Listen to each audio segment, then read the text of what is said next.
হ্যাঁ, আমি বদলে গেছি, অনেকটা বদলে গেছি। যতটা বদলে গেলে পুরনো স্মৃতিগুলো ভুলে থাকা যায়, ঠিক ততটাই বদলে গেছি। আমি বদলে গেছি এই কথাটা বলা সম্পূর্ণই ভুল হবে, কারণ আমি স্বেচ্ছায় বদলাইনি, আমি বদলে যেতে বাধ্য হয়েছি। হ্যাঁ, আমি বদলে যেতে বাধ্য হয়েছি প্রিয় মানুষগুলোর অনাদর আর অবহেলায়।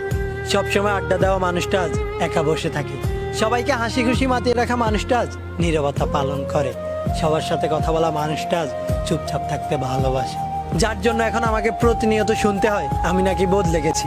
হ্যাঁ, আমি বদলে গেছি, কিন্তু আফসোস যে এই মানুষগুলোর জন্য আজ আমি বদলে গেছি, সেই মানুষগুলোই আজ আমি বদলে যাওয়ার কারণে আমাকে বলে আমি নাকি স্বার্থপর আর অহংকারী। সত্যি তো এটাই, বদলে যাওয়াটা সবার চোখে পড়ে, কিন্তু বদলে যাওয়ার কারণটা কেউ জানতে চায় না। বন্ধুদের শত অপমান মুখ বুঝে সহ্য করে নিতাম, কারণ আমি বন্ধুত্বটাকে অনেক বেশি ভালোবাসতাম। তাদের দেওয়া কষ্টগুলো হাসি মুখে মানিয়ে নিতাম, কিন্তু দিন শেষে তাদের কাছ থেকেই ব্যক্তিত্বহীন উপাধি পেতাম। ভালোবাসার মানুষটি